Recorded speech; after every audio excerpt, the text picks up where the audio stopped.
Worldwide movement, peace, love, respect. Big King Sadiq hollering at you one more game for the Steelers Game Prep channel.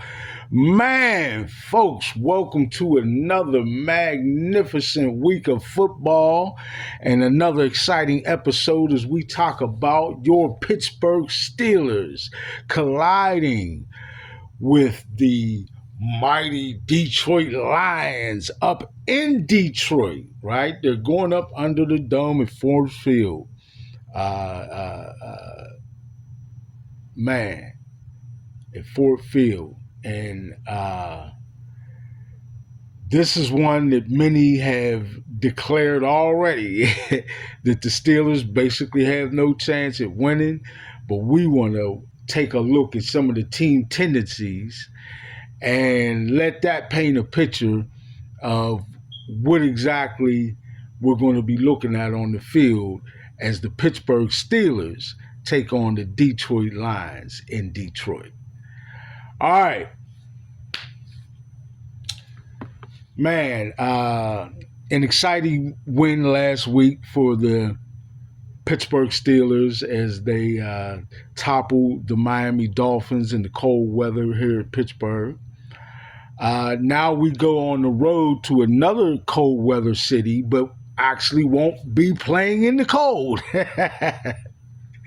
as they are going to be in the dome and pretty much protected from the elements. So we should see fluidity and good traction and energetic play from the defense and the offense of the Pittsburgh Steelers as they take on the Detroit Lions.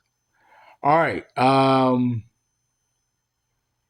As usual, what I did was take some of the statistical tendencies that show up for both teams or that have shown up leading up to this point, just to paint a little bit of a picture of what we'll see on uh, uh, offense, what we'll see on defense. Um, I have been promising to work the special teams in. I still haven't done that yet. I'm remiss. So we're going to get that in there. We're going to get more about the special teams because there are three phases of the game, folks, of course, and we don't want to belittle the importance of having an effective special team. I'll just say, by the way, that both teams do have pretty effective special teams. But again, I'm always leaning toward the best kicker in the league, uh, uh, Mr. Boswell.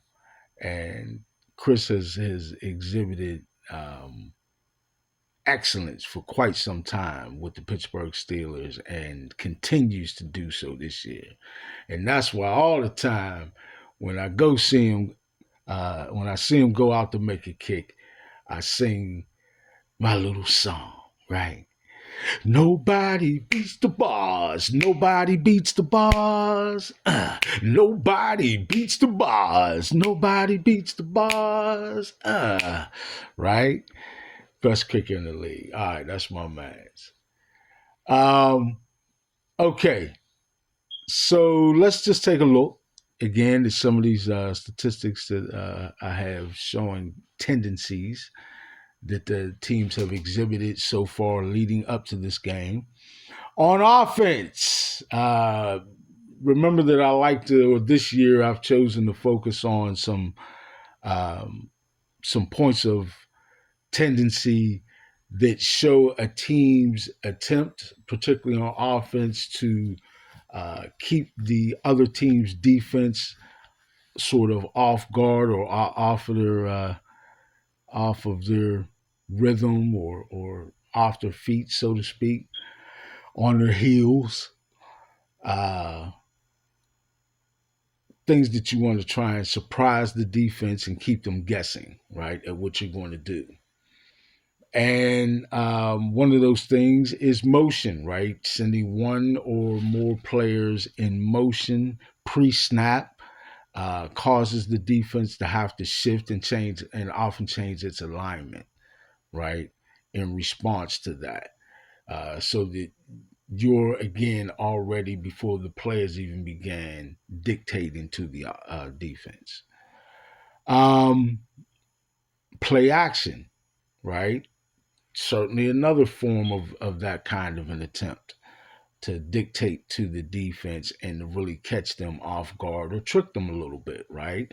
Because you're faking like you're going to hand the ball off to a running back, particularly given that you've already, typically, given that you've already established at least a little bit of success in the running game, if not at least a commitment to run the ball, right? Which would then commit the linebackers up to play the run, bringing more players in the box, creating a more favorable downfield picture for the quarterback to look at and try and find his open eligibles. Tomlinism. Bing bing. Ow. But yeah, so we take a look at play action and amongst other stats. So let's just dive in real quick. All right, the Detroit Lions send players in motion 52.3% of the time, which is right around middle of the pack, maybe on the upper half, but not far, but certainly right around close to the middle of the pack. And about the same thing for the Pittsburgh Steelers because they're not much different at 52.2%. So 0.1% separates the two. They use motion just about the same. Play action. The Detroit Lions use a play action play call, right? 17.2% of the time they run play action, and the Pittsburgh Steelers run play action a little bit less at 13.2% of the time. Um, that's actually a little on the lower side, lower half of the league for the Steelers, and maybe right around the middle of the pack, if not the top of the lower half for the Detroit Lions at 17.2%. But certainly that's the case with the Steelers at only 13.2%. All right. How often does each team line up in the shotgun as opposed to under center? The Detroit Lions does so at 49.2% of the time, right? Right around middle of the package. The Pittsburgh Steelers a little bit more frequently at 66.3% of the time. But again, we know historically Aaron Rodgers has sort of leaned toward or preferred being in the shotgun and surveying the field that way. No huddle. The Detroit Lions run a no huddle 5.8% of the time. That's maybe on the lower half. Not the bottom of the league, but maybe on the lower half. Where the Pittsburgh Steelers are nearly double that, at 10.5% of the time. 3 wide receivers or 11 personnel. The Detroit Lions deploy that 61.2% of the time. They're running 3 wide receivers or 11 personnel. And the Pittsburgh Steelers do so almost only half the amount of time at 35.1% of their plays called are 3 wides or 11 personnel. All right, multiple tight ends or 12 or 13 personnel. The Detroit Lions run out of a 12 or 13 personnel look 31% of the time for their offensive alignments. And the Pittsburgh Steelers line with multiple tight ends, either 12 or 13 personnel 52.8% of the time, significantly more frequently. And the Steelers are certainly on the upper or toward, in fact, the league leaders in running 12 and 13 personnel. Multiple running backs. The Detroit Lions, this is when you have uh, two or more running backs line up in the backfield, um, pre snap, that is. Multiple running backs for the Detroit Lions looks like 5.1%. Believe it or not, that's right around middle of the pack, maybe even slightly in the upper half of the league. Whereas the Steelers do so only 4.4% of the time. And that's right around middle of the package, if not in the lower half, just a bit of the league. Um, and the only other thing I really wanted to quickly mention as a bit of an offensive indicator, certainly an indication of how effectively you're able to run the ball and maintain continuity of your drives by converting on third down, and that is time of possession. The Detroit Lions come in with a pretty healthy time of possession at 30 minutes and 21 seconds. Not bad. Probably upper half of the league. Whereas though the Pittsburgh Steelers have managed a bit less at 27 minutes and 26 seconds. Probably just under middle of the pack and maybe top of the lower half of the league, right? Not the bottom of the league, but that lower half, toward the top of it. So, all right, that's a look at what we can expect on defense, or at least what the tendencies have shown themselves to be for each team on offense, should I say, leading up to this game. Now we take a look at the defense for each team. And, I don't go particularly long into this. Defensively, not that I devalue defense. I love defense. I was a defensive player myself before I quit in high school like a dummy. But anyway, all right. So for the Detroit Lions, I did take a look at a few key stats, right?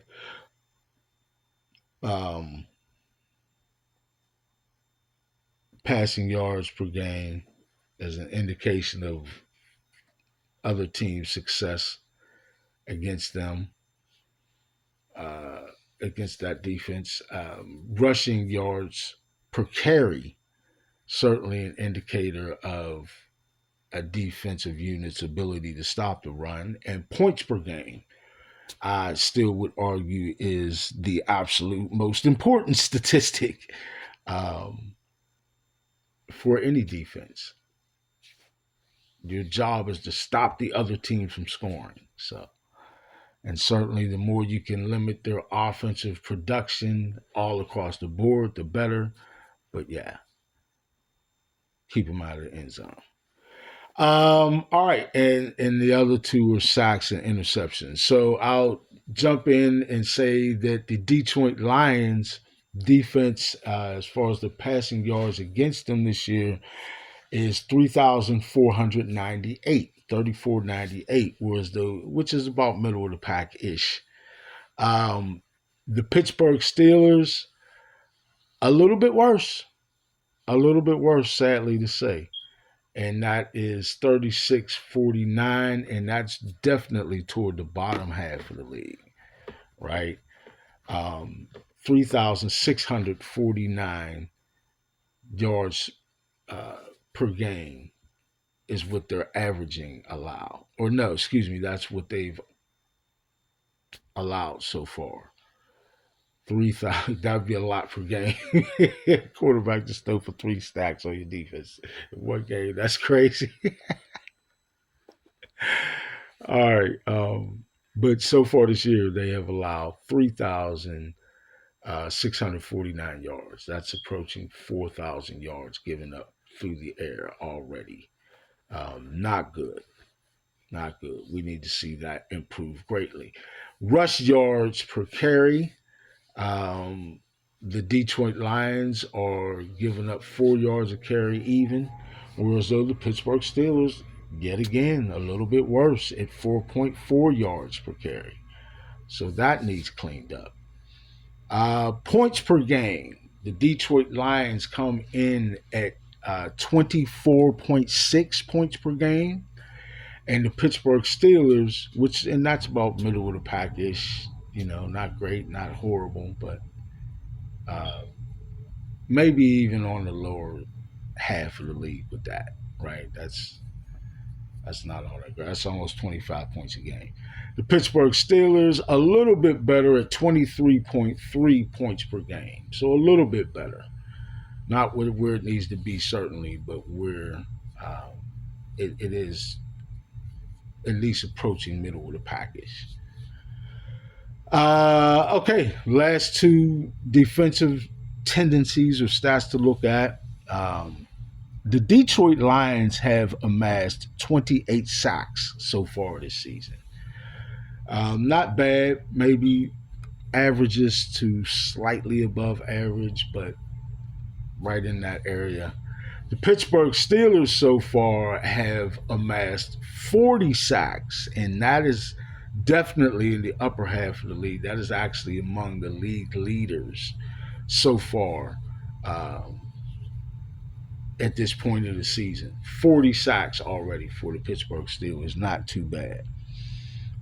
Both teams actually have 12 interceptions that they've managed to get their grips on for their defense, which isn't bad for either team. That's middle of the package to maybe even a little toward the upper half of the league. 12 interceptions is not bad. It's not league leading or anything like that, but that's not bad. Okay, that's a little bit of a look at the tendencies that we've noticed for each the Detroit Lions and the Pittsburgh Steelers offense and defense, and we mentioned just that each team has some pretty solid special teams, with the best kicker in the league going to the Pittsburgh Steelers, right? And that makes a difference, folks. Believe it, that makes a difference.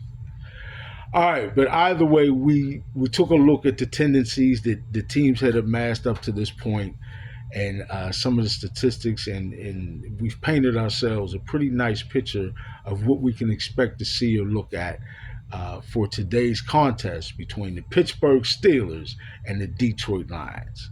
All right, for the Steelers Game Prep channel, I am Big King Sadiq. I love you all. I thank you all, man. Please like, share, subscribe. Steelers Nation, ride with me, all right?